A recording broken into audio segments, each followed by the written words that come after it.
Hey friends, it's Gloria and welcome back to another video. If you can already tell by the title, it's gonna be a book haul today. These are all the books that I've collected in the last few months. As usual with my book hauls, I categorize them by genre or topic. So all of those sections will be down below if you want to peruse through. And apologies ahead of time if you hear noises because it is the first sunny day in April. It's what it feels like. It's been the most wettest, saddest spring so far. And every single person is mowing their lawn or is outside and doing things, rightfully so. So apologies for any noise you might hear here and there. I should also preface that I get almost every single book used, usually from library book sale sections at the library because that's where I work. Most of these are 50 cents to $1. I basically never buy new books, and that's why these are somewhat random at times. It's whatever I happen upon, books that I want to add to my shelves. Most of them unread, some I've already read and loved and just was excited to find for cheap. So that's usually how it goes. Let's get into the books. Let's start with my small stack of classics. I found Roll of Thunder, Hear My Cry by Mildred D. Taylor. Found this in a little free library. It's a classic. It won a Newbery Medal. This is a must-read children's middle grade. I never read this in school, but I've heard amazing things about this book, this author, this series. I believe there's multiple books in it. I'm gonna guess that it's about a family set in the South. I believe this was published in the 70s. It's definitely a middle grade that I would love to read. This next one, pretty terrible condition in a little free library, but it is Tess of the Dubervilles by Thomas Hardy. I have not read a Hardy yet. I've heard he's pretty intense to read, maybe sad, I don't know, but definitely a classic author I'd love to try at some point. I own Under the Greenwood Tree by him, I believe, and that's about it. I haven't read his books and I have absolutely no idea what this one is about. I usually don't really know much going into classics and I like to be pleasantly surprised. I think that's Stonehenge on the cover, which is kind of interesting, so I don't know if that is anything to do with the story. They Hardy added to my classics collection. This next one is another Penguin classic, North and South by Elizabeth Gaskell. I actually purchased this one at Verbatim Books in San Diego, the used bookstore, kind of reminiscent of Powell's but smaller, really fun and eclectic. A lot of people love Gaskell. A lot of people relate this to Pride and Prejudice but more industrial. I think this is a book about class differences, which a lot of English literature books are, but definitely an author and a book that I've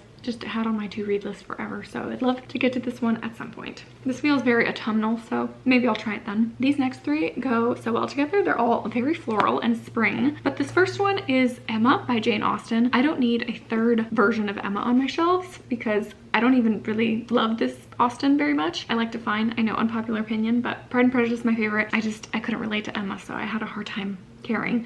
But this was a beautiful, beautiful book. It has like purple peacocks and flowers on it for 50 cents. And this one was just so beautiful. I couldn't pass up. It is a collection of poetry called The Language of Flowers, Penhaligon's scented treasury of verse and prose. And it comes like out of the box and it's gorgeous, full of stunning artwork and illustrations inside. I believe it's just like poems about different flowers, or it names the flower and then there's some sort of poem, but the illustrations and artwork in here, stunning. So this is absolutely one that I would love to peruse through.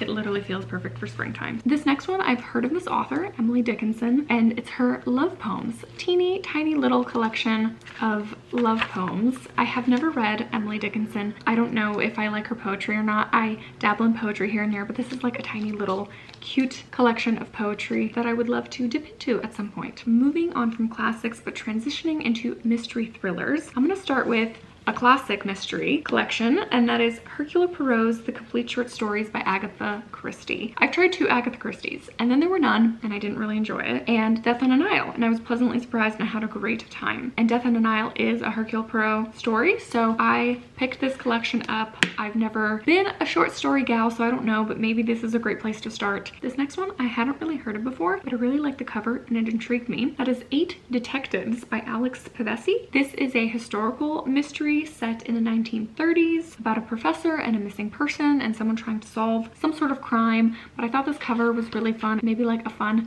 whodunit. Let me know if you've read it because I've not really seen anyone talk about it. One that is very out of my comfort zone, but again, I'm sort of in the mood to just try things.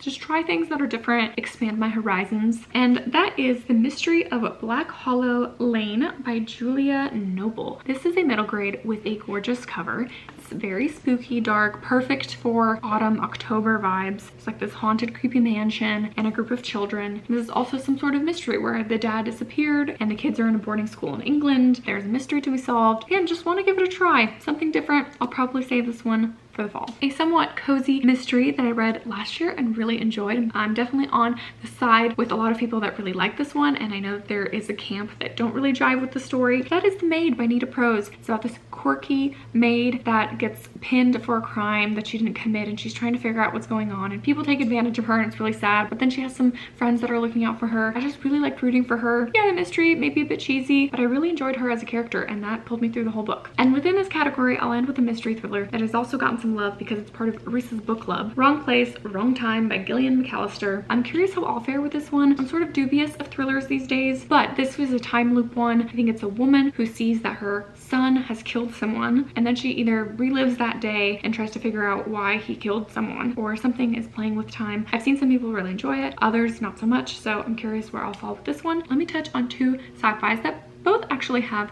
quite a strong mystery element. I've already talked about this one at length, really in my last two videos. 11/22/63 by Stephen King. Scored this one in the library bookstore in San Diego, and I already read it last month. Spoiler, I really enjoyed it. My first Stephen King, I had a great time. This also plays with time and changing history, and it was so interesting. You can watch my wrap up if you want more of my thoughts. And a book that I just finished that I'll save for my April wrap up is Good Morning Midnight by Lily Brooks Dalton. I mentioned this book in my spring TBR video because I was just so curious about it. The premise sounded interesting. It won the votes in the Indigo category, so I finished it. This is a post-apocalyptic sci-fi book about the end of the world, and you get two perspectives. One from a man who's stranded alone in the Arctic, who's a researcher, and he's dealing with loneliness and loss and trying to figure out kind of the end of his life. And then there's another perspective from a group of astronauts who are flying home to Earth from Jupiter. All their communication goes down, so they're not able to reach anyone at Earth and figure out what happened. So you have those two perspectives, and that just sounded incredible. And when I mentioned this book in the spring TBR, you guys let me know that there is a Netflix movie about it with George Clooney, so I haven't watched that yet, but I need to after reading the book. I'm curious how that will compare. Next, I'll mention a few contemporary books, or at least I think they're contemporaries. Again, I don't really know the premise of books too much when I get them, so there's that. Starting off with Barbara Kingsolver's Animal Dreams. I read The Poisonwood Bible last year and really enjoyed my time with it. I just want to try another one of her books. Speaking of Kingsolver, I picked up Demon Copperhead. This one is getting nothing but love. It is on the Women's Prize long list. It is in the BookTube Prize. I feel like so many people have either read it or are reading it currently,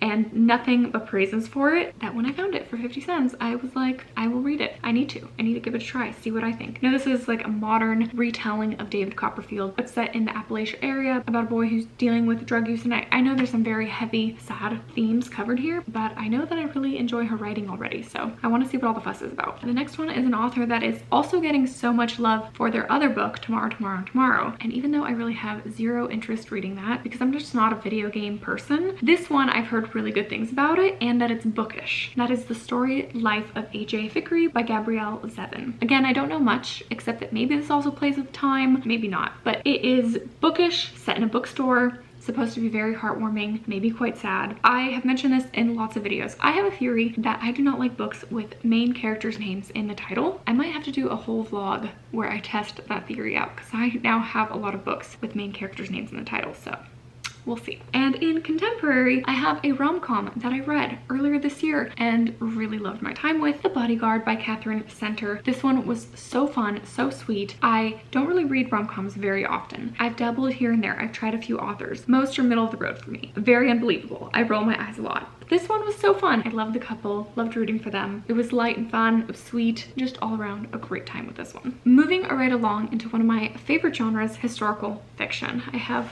a little bit of a stack here in no particular order. The Personal Librarian by Marie Benedict and Victoria Christopher Murray. I've heard very mediocre things about this book, but I found a little free library, so no harm done. I want to give it a try, and if I'm not feeling it, I can DNF it. If I feel like finishing it but I don't really love it, I'll give it away, and maybe I'll be pleasantly surprised and really like it. This one's about Bella DaCosta Green, who was hired by JP Morgan to curate library for him, and she is passing as white even though she has Black ancestry. This might not be the best historical fiction about her life. I think I've seen another one at the library that looks really good too, but again, I just want to give it a try and no harm done. Next, The Book Thief by Marcus Zuzak. One I've read, one I absolutely loved. I used to own a copy of this book, but before BookTube, right at the beginning of COVID, right before I found BookTube, I gave away a huge box of all of my books that I read as a teenager and as a kid, and it breaks my heart that if I only knew that like a month or two later I would have discovered BookTube and I should have kept my books. But alas, that did not happen,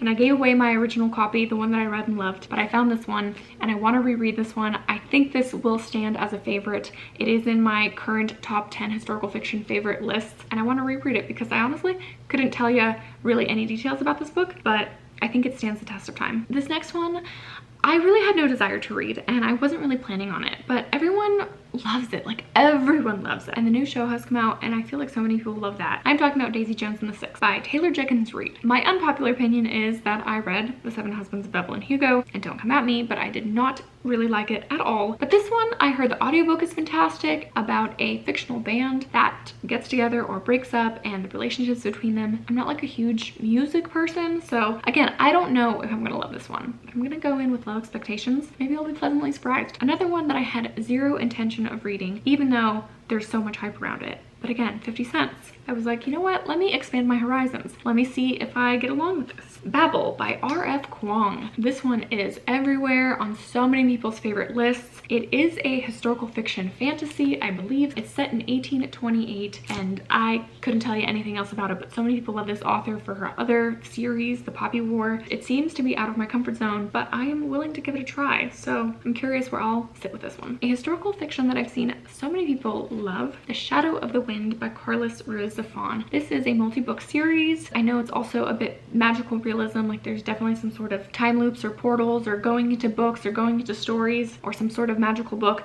something along those lines. It's set in Barcelona, it starts in 1945, it's well loved, it's hyped, it's been around for a while, so it also seems to stand the test of time and not really kind of fading away. Like I always see it come back up, so again, I'm curious where I'll fall with this one. One I maybe didn't need to grab, but again, couldn't pass up, Demelza by Winston Graham. I have Poldark on my shelves. I haven't read it yet. I believe this is the second one in the series. It is a long multi-book series, a historical fiction set in Cornwall. I have watched the TV series and really loved it, but it's been long enough ago that I don't remember the details. So would love to jump back into this world and these characters, but I have so many historical fiction books I want to read. A lot of series that I keep getting recommended, and I'm a bit of a binger. I don't like to space series out. That said, I've been reading Outlander for way too long. I do want to finish the Outlander series before I commit to another historical one. All that being said, I got the second book. I don't know when I'll get to it. Next, I picked up Cold Mountain by Charles Fraser. I was dubious about this one too. Not sure it is the book for me, but Alana Estelle sang its praises and made it sound so interesting. And it is set during the South, I believe during the Civil War. And it is some maybe dramatic family story, maybe a little bit of romance in there. But the way Alana talked about it, and a few other people as well, had me really intrigued. So when I saw it, I was like, you know what? I'm gonna snag it. Don't know when I'll read it, but I'm gonna snag it and have it sit on my shelves. And this seems to be the kind of book that I would pick up around wintertime because of the title and the colors and the vibe. And last in historical fiction, I was Anastasia by Ariel Lawhon, a historical fiction author that many people love, that I want to try. I have this book now and still codename Helene on my shelves. This one is a dual timeline historical fiction, not my favorite, following the Russian Revolution, I believe about the lost princess Anastasia, some sort of tie in that. So set in Russia, set in Germany. We'll see how the stories converge and what happens, but I've heard really good things. All right, getting through it. Second to last category, I have nonfiction. Usually in hauls, I have a much larger nonfiction stack, but this one is a bit smaller. Starting off with a book I've read and loved, The Radium Girls by Kate Moore. To be fair, when I read this now 3 years ago, I think I read in 2020, I only gave it 3 stars. I think because it was one of my first like history nonfictions that I read, and it was a bit dry and dull at times, a bit repetitive. It's not the perfect nonfiction, but I think about this one so much, and this was so enlightening and informative and infuriating to read that I think in hindsight, this book has stuck with me and means more to me than just a 3-star book. All that to say, if you haven't read it yet, if you don't know about the story about women dial painters in the 20s who were basically poisoning themselves, and the aftermath and the after effects of what happened in the industry is frightful, terrifying, horrifying to read about, and just one of those moments in history that I was so shocked that I wasn't aware of before. Another book about a famous female, The Betrayal of Anne Frank, a cold case investigation by Rosemary Sullivan. I saw this book get some love last year. I believe this one is a true crime getting a closer look of Anne Frank and how her family was discovered and betrayed and what really went down to them being discovered. I've heard some good things. I read the original Diary of Anne Frank, really enjoyed it. If you can enjoy it, it was sad, but it was beautiful and really interesting to read, and curious to know some more. Another one about a woman, and one I've been meaning to read for so long, and I'm a little mad at myself that I haven't gotten to it yet. I Am Malala, the girl who stood up for education and was shot by the Taliban, by Malala Yousafzai. This one, all over the place on must-read nonfiction lists, an incredible memoir and story and woman that I would just love to know more about and learn the details of her story and what happened to her. So on my must-read list, and now on my nonfiction shelves. A nonfiction I was pleasantly surprised to stumble upon, and I'm very excited to add to my shelves and my collection, my ever large growing collection of bee and honey books, and that is Honeybee, Lessons from an Accidental Beekeeper by C. Marina Marquez. This is a nonfiction memoir about a woman being a beekeeper, things that she's discovered, stuff that she's learned along the way. I do plan on having a bee and honey theme video coming out soon, but again, we've just had a really lousy spring and I wasn't in the mood to read springy bee books, but I will soon. It'll probably be coming in May. We'll see if I read this one, probably not. I have so many books about bees and honey on my shelves because I collect them, and I'm so happy to add this one to that collection. And finally, in nonfiction, I picked up Miracle by C.S. Lewis, well-known, well-loved author. I've read the Chronicles of Narnia, and I've read a few of his nonfiction books. He's written a ton, and this one I just wanted to add my shelves because, again, found it for very, very cheap and didn't want to pass it up. Okay, and then very briefly, I won't dwell on these too much. Last category actually really ties well with nonfiction, but it's my pregnancy, parenting, children's book category because I am pregnant, like I mentioned in my last few videos, and because I'm a reader, now that this is the life stage that I'm in, I want to read all the things. So these are some books that I have now found or were gifted to me or found in little free libraries. I so appreciate so many of you guys recommending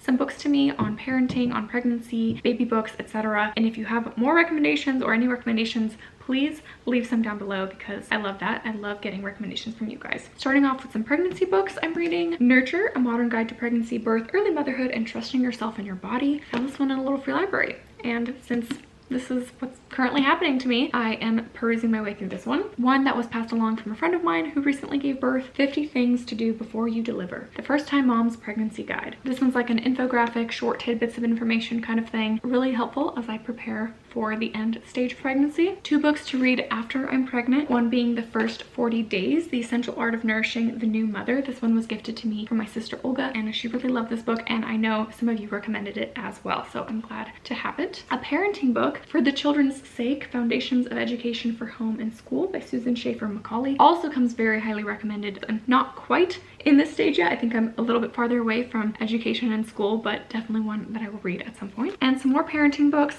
How to Talk So Kids Will Listen and Listen So Kids Will Talk. This one comes so highly rated on Goodreads. I think it's like 4.7 something, which is a bit insane, very high with lots of ratings. I am curious what I will learn from it. This next parenting one comes highly recommended from my mother-in-law, and that is Parenting with Love and Logic. We'll see what I learned from it. And just because I could not, I found some more books to add to my baby collection already.